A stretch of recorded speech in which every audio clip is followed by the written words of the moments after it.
start here. Okay. Dr. Freese is a board-certified radiation oncologist. He completed his undergraduate studies at The Ohio University and completed medical school at the University of Cincinnati College of Medicine. Dr. Freese holds several professional memberships, including American Society for Radiation Oncology, the American College of Radiology, the American Radiation Society, and the American Medical Association. Thank you, Dr. Freese. And thank you, Dr. Freese. Yeah, thank you guys so much for letting me talk tonight. And I'm really excited to help out in any way I can. So yeah, once again, I'm Chris Freese from Cincinnati, born and raised.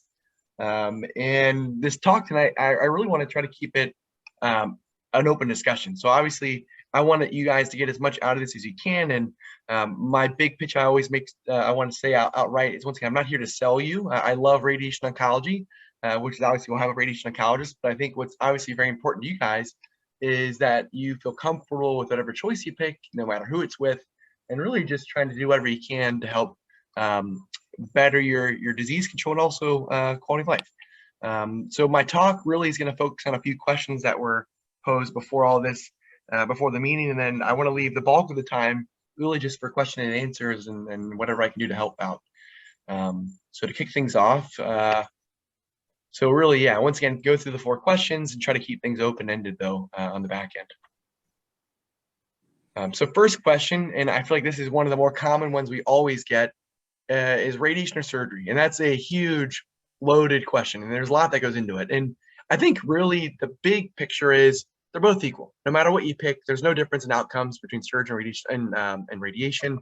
The guidelines support that as well. So with oncology or cancer in general, the kind of benchmark for all cancer care in the US is something called the NCCN guidelines. And that is really what is used by providers nationwide to ensure that they're providing the most up-to-date level of care for a disease site. And when you look at really any kind of stage for stage, with some exceptions, but really stage for stage for prostate cancer, surgery and radiation are really equal. And there's actually really never been a big randomized trial to compare one head to head. And a lot of that's because a lot of the studies show that there's really no big difference in outcomes. One of the more recent trials that indirectly compared them was one done out of the UK, where they actually were looking at men with mostly low risk prostate cancer, but some intermediate. And they looked at doing actually observation or active surveillance versus treatment. And treatment was either surgery or radiation. And it was really dealer's choice based on the patient. And interestingly, at the end of 10 years, I think the big takeaway from that is that there was no difference in outcomes. Patients, treatment-wise, surgery, radiation, no difference. So both equal. The big disclaimers I have for kind of, okay, so if they're all equal, is there really a situation where certain folks are handled better with surgery or radiation? My take is that usually younger folks in their 50s or early 60s, otherwise healthy, I do think that, once again, both radiation and surgery are fine to choose. The younger folks in their 50s, I tend to potentially push toward surgery. A lot of that's because their life expectancy is fairly long. And I think if they may be better served with a surgical resection as opposed to radiation, but there's, once again, no randomized trial to say that you can't do it in younger folks. And we do definitely do it in folks who are in their 50s. So that's one caveat. Other folks too, if you have really bad obstructive symptoms, so people who are peeing all day, peeing all night, having trouble urinating, prior history of catheterizations, all things being equal, those guys would better be served with surgery as well. Just because if they have such bad obstructive symptoms, radiation is not going to improve that. So those are guys definitely who are better served with a resection to kind of remove the kink in the hose, so to speak.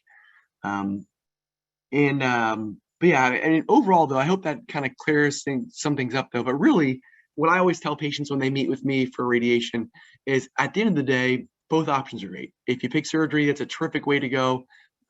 Great outcomes. Radiation, they're the same. And whatever helps the patient sleep best at night, whatever they feel most comfortable choosing, that's the right answer. Because you never want to look back and say, woulda, coulda, shoulda. Because once again, you're not wrong. Both are great, and you can't go wrong with either option. I talk fast and I talk a lot, so I apologize. I just want to check to see the chat if I missed anything. do I exit out of this? The meeting controls.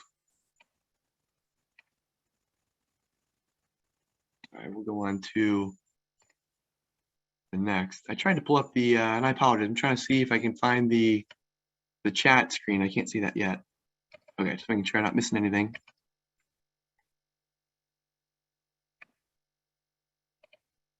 All right, so next big question. So types of radiation.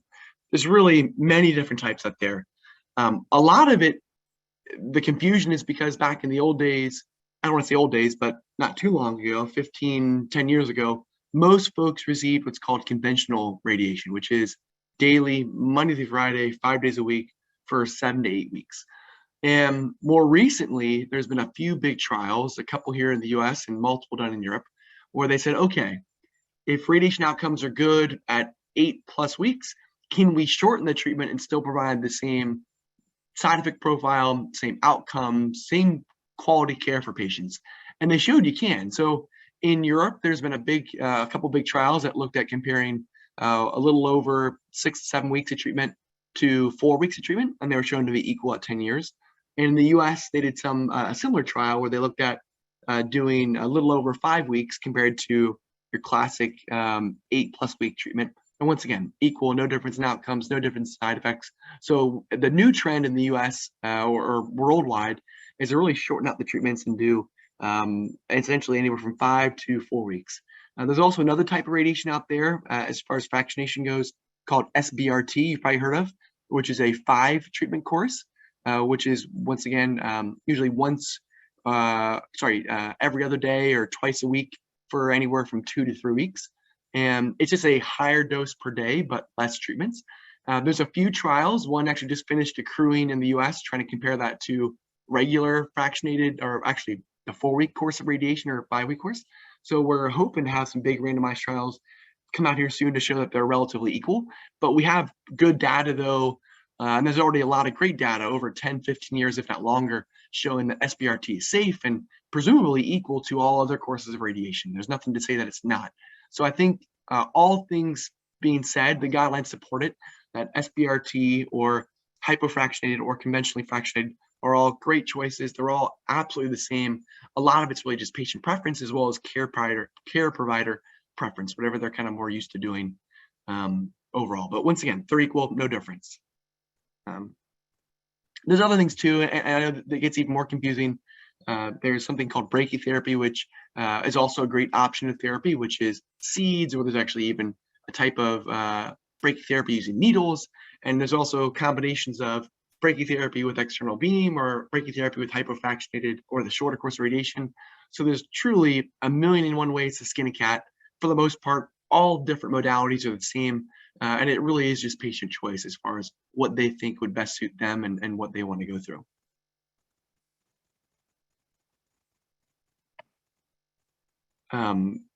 This was a great question, and actually I had a patient ask that not too long ago. So there's a lot of different new imaging studies coming out in the US. One more recent one that was approved is called a PSA PET Scan. It's a terrific study that we're often using now in people with biochemical recurrence, where it will actually localize and allow you to really pinpoint where the prostate cancer is at. And in men with high-risk disease, the big question always comes up, in men who have high-risk disease, who we often tend to treat with whole pelvic radiation, in addition to just to treating the prostate. The question is, well, if they get a PSMA PET scan, which is negative, do we still need to do the whole pelvis radiation? And that's an excellent question. And I don't want to get in the weeds too much because this is a very nuanced, debated question. And really, it's almost like Democrats and Republicans, where you can go around the country and find different camps of people who believe in whole pelvic radiation or not in prostate cancer. But in general, just to summarize things, in men with low risk or intermediate risk, we treat prostate alone with radiation. No matter what type you get, you do prostate alone.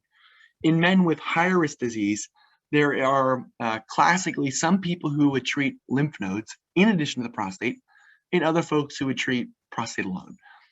Overall, the debate is because there's not been a randomized trial to show what's called an overall survival benefit, whole pelvis versus prostate alone in men with high risk disease. There is some studies to show, though, that there is an improvement in what we call disease-specific survival or biochemical control. So that I do think there is likely a benefit. That is the trend with men with higher risk disease. We often do it. But I think the naysayers say, well, okay, that's all great and good, but you're not making these men overall live longer. So that's still kind of a debated topic. But I think, though, to kind of highlight big things, the guidelines do talk about on NCCN, for example, that men with high risk disease, they do recommend that you strongly consider doing whole pelvis, because if you are improving biochemical control, you're potentially preventing them from going on to further therapy or if they have recurrent disease or kind of longer courses of hormone therapy. But big picture, PSMA PET. So if you get a PSMA PET, do you still need to do whole pelvis if it's negative? And we don't have a great answer to that yet. The one thing, though, there was a great study that came out. This is the highlight of it here, or the title of it. But interestingly, it's actually done out of India, but it's the best study we have. It's in JCO. It's supported. It's quoted by a lot of people, but they looked at men with high risk disease and said, okay, prostate versus whole pelvis with prostate, who does better?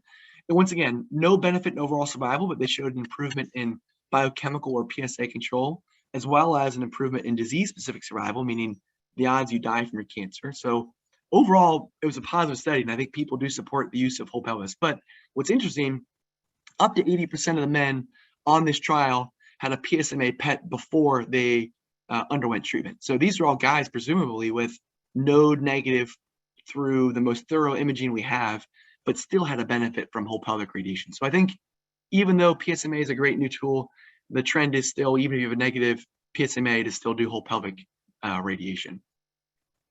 And sorry, that's a very nuts and boltsy discussion. And really, it's very nuanced, but still a lot of people talk about it. The last big question I have, or I was asked, is, okay, so why Christ? And so like I said before, I hate to, in medicine, it always feels very dirty to kind of, I hate to feel like you're trying to sell or do a business. I think we're all here to care for patients. And my take is Christ is full of a lot of terrific, excellent doctors. We have a lot of great care providers, a lot of great services, including care pathways, navigators, a lot of great technicians and trials as well that we can offer to patients.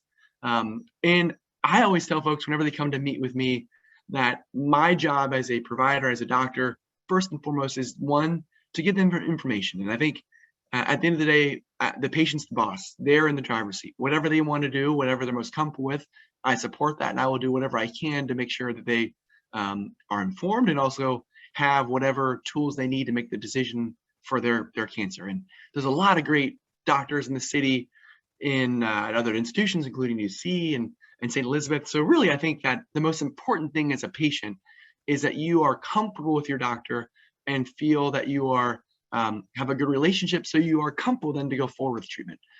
So cancer is a team sport. There's a lot of great players out there. At the end of the day, I think just pick whoever you feel comfortable with. I would love for you to come to Christ. I think we have a great team, but also, once again, I think that you have to find someone that you are comfortable going forward with therapy with. That's my political way to say that truly you're not wrong in choosing whoever you feel you're best with. So that's my spiel. And so yeah, I really wanted to open up to, first of all, any questions about anything that I've said so far, or any I can clarify. Let me see if I can find the chat.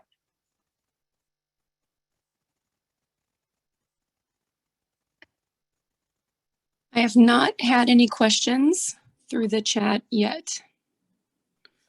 Dr. Freese, I had a question about your comment that when you were talking surgery versus radiation. Yeah, yep. Said men in their 50s, you normally would recommend surgery. But I'm not clear why surgery versus radiation at a younger age.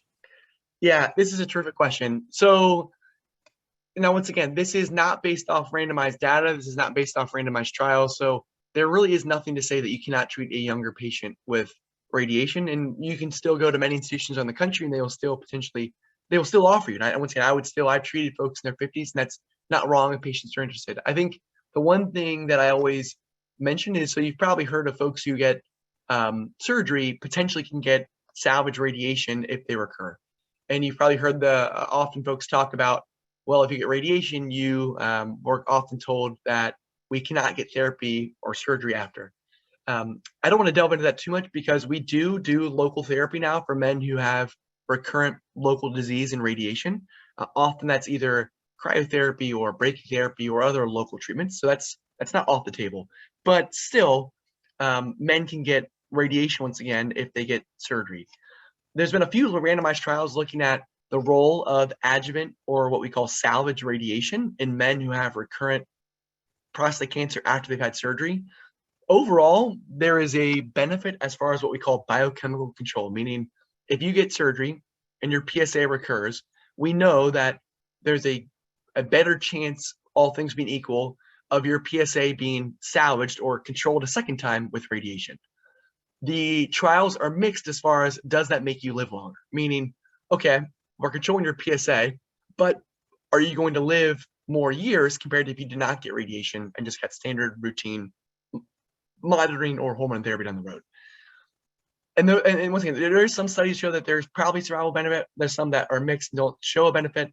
I think though, in men who are younger, in their 50s or younger, obviously, if you get surgery and you recur and you're not metastatic and it's just a PSA only recurrence, if you then get salvage radiation, I definitely think there's a very strong argument that if you control that PSA, you presumably are going to make them live longer. And a lot of that, I think, is because with prostate cancer, the nature of the disease is that it's very slow growing. Men have to live usually many years before it becomes a problem if they recur, or in general, the disease process is slow.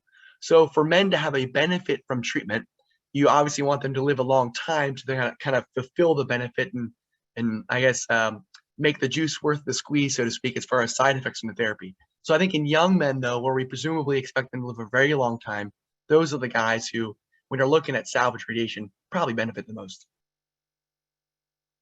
Does that answer your question? I know it's a very long-winded way of saying that I think the benefit of salvage therapy is better and a stronger argument in men who are younger. Yeah, that's helpful. Thank you. Absolutely. I have two questions that have come through chat. The first one,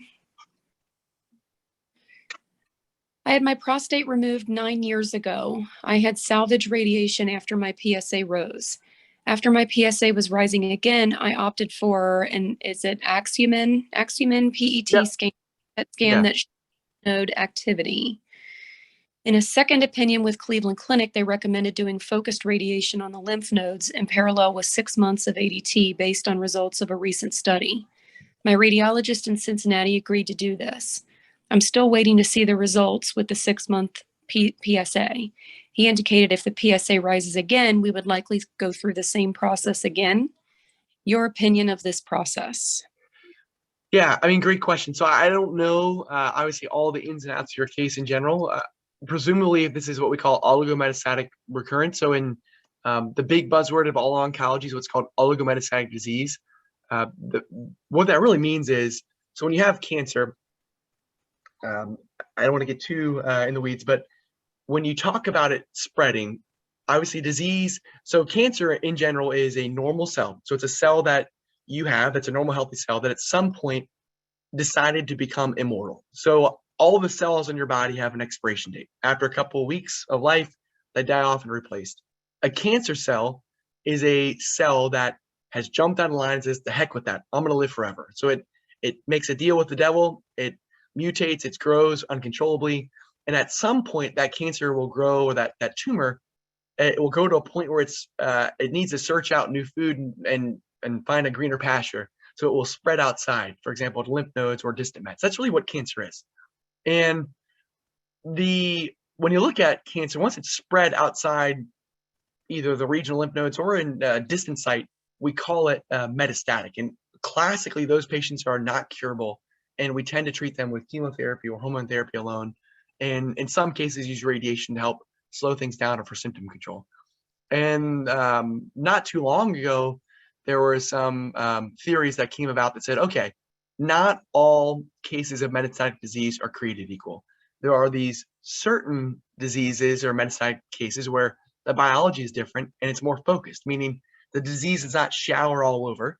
It only goes to a few sites, sets up shop, and that's it. And obviously, in theory, if you can find out which patients only spread to a few sites and treat them focally and treat every metastatic site, the moonshot is that you would cure these patients, if not at least provide them with what's called durable control. And there's been a few trials that have accrued where we're trying to randomize patients and try to find out, is this true? And do patients have a benefit? And one big famous one was called Saber Comet, which came out showing that in men with, or patients with oligometastatic cancer, meaning usually 5 or less tumor sites, if you aggressively treat all those 5 metastatic sites, you potentially can make them live longer. And the working theory is that that's true. So I think that in oncology, there's been a big trend for men with limited metastatic disease that we are now trying to ablate or treat their sites of recurrence. So I think that, once again, I don't know all the details to your case particularly, or for example, even where it is in relation to your old radiation field, but I don't think it's wrong to do stuff like that. And I think that is the new big movement in oncology, is trying to treat or ablate all these sites if there's minimal recurrences outside of the normal region of disease. And NCCN supports that. So actually, NCCN guidelines, even for men with prostate cancer, they recommend consideration of SBRT or any focal ablative therapy in men with limited metastatic disease. Okay, we've gotten some other questions that have come through. Next question.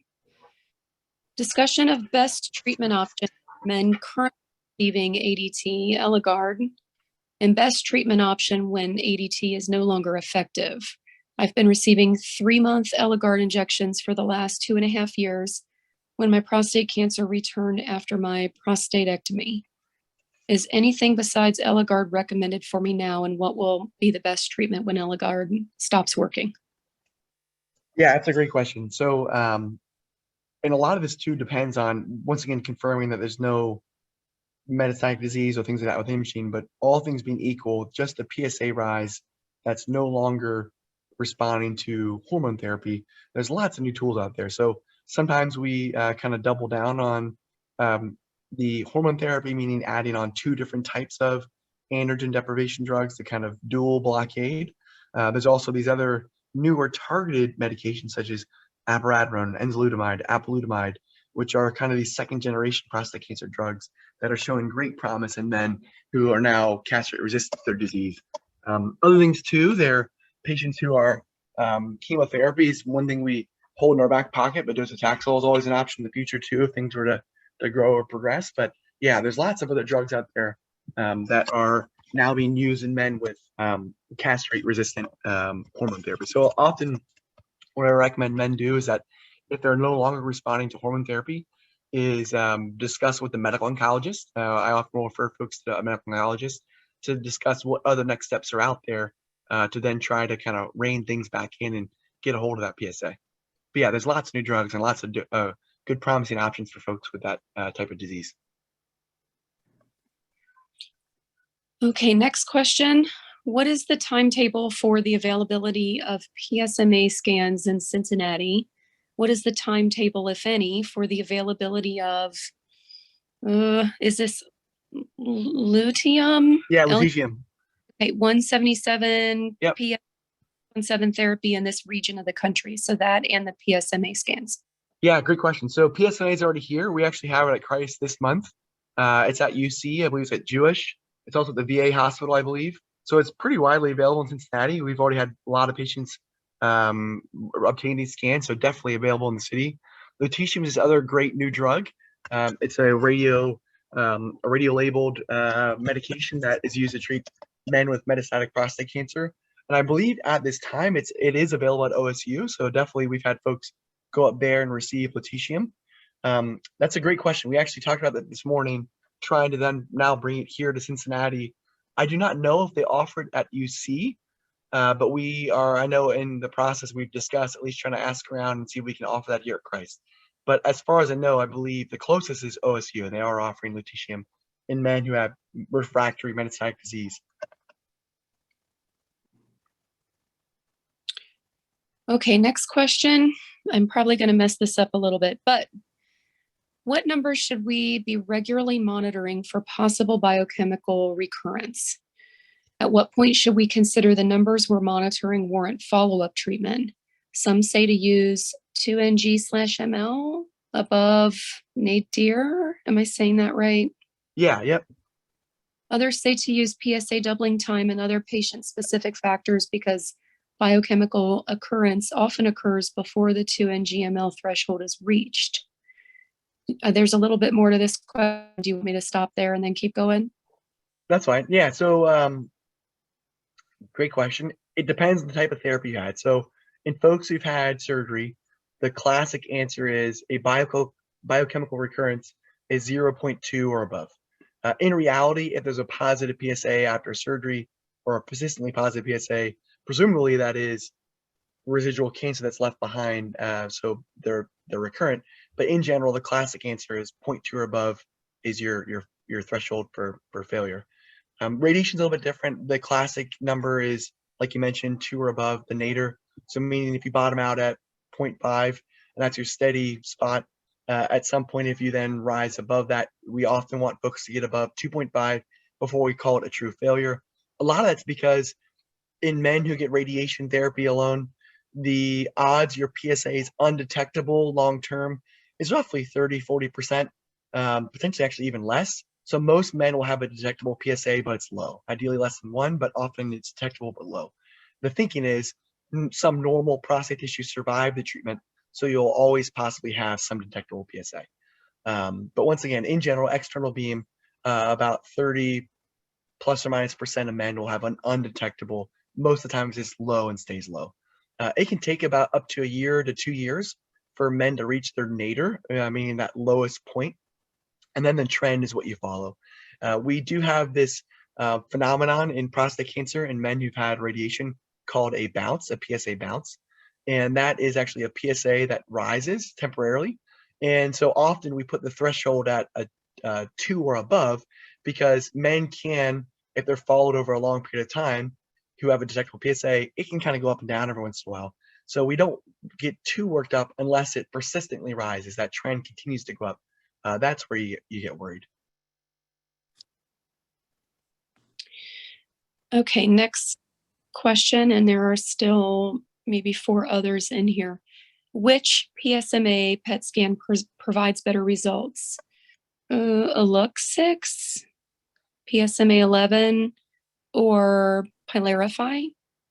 Sorry. Yeah, great question. I think a lot of them mostly just brand names, so they're all the same. PSMA PET scans. So if, for example, in the city, a lot of them all come from the same actually source. But around the country, it's regulated, so the study should be the same. I always tell folks, get whatever's closest to you. That's the best way to go. Okay, we read that radiation treatments sometimes result in secondary cancers. Is the chances of secondary cancers different or the same between IMRT, SBRT, and proton therapies? No, it's all the same. Yeah, it's all the exact same. I always tell folks the classic answer for that is 2% at 20 years. So if you are 70 years of age, when you are 90, your risk of a cancer from the radiation is 2%. Obviously, you're at presumably a much higher risk of your cancer recurring compared to that, but in general, that's what it is.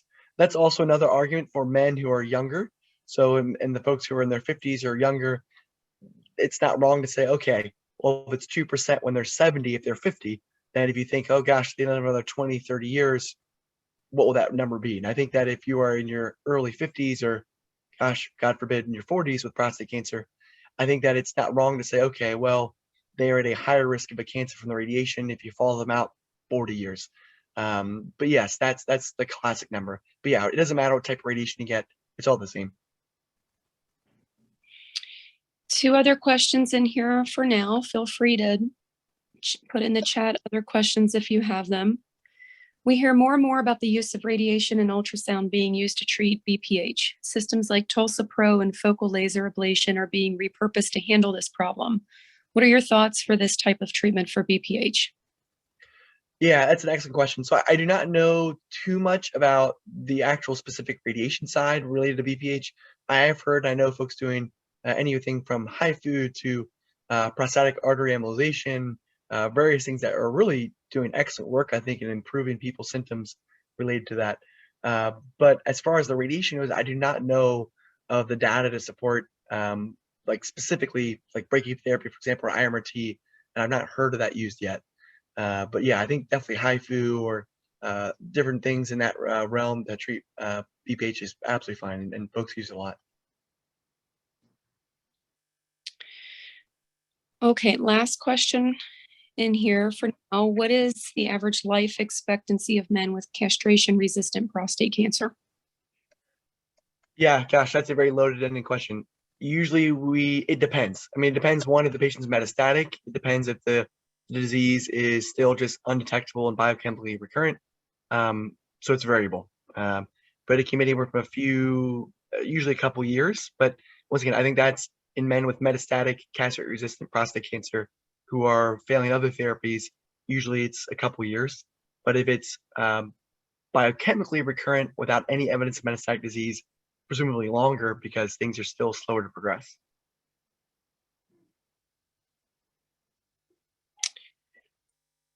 Okay, that's all the questions in the chat for now. Yeah, and so one tough thing I always tell patients with prostate cancer is there is so much information out there regarding prostate cancer. You can just basically type in prostate in your Google search bar, hit enter, and you're going to roll through 1,000,001 different advertisements or people talking about miracle cures or this, that, and the other thing between, you name it. There's a million treatments out there. I always tell patients that the first thing you should always do is, one, obviously educate yourself, look for good quality sources. NCCN is a great one. There's also something called rtanswers.org, which is a great, excellent resource for radiation information. But really try to find reputable resources, things that aren't selling you, things that are just giving you info. And really, too, the reason there's so many options out there is because, once again, there's not been a trial to say one's better than the other. If you have any other cancer, for example, lung cancer or head neck cancer or, gosh, things like that, you come see a doctor, often based on your stage, the type of disease you have, there's really one treatment, and that's what you shoot for cure. Prostate, there's not that. There's so many options out there. All are really equal. It's a curse where I always tell patients it's great you have 1,000,001 options. It's bad you have 1,000,001 options. You got to choose kind of what is best for you. But I think the fact that you have that freedom to pick what you feel best suits your lifestyle, what best suits your beliefs is excellent. And so really, you're not wrong in whatever option you choose. But it's just really important to educate yourself and feel comfortable with whatever you pick. But you're not wrong in choosing any real option in most scenarios.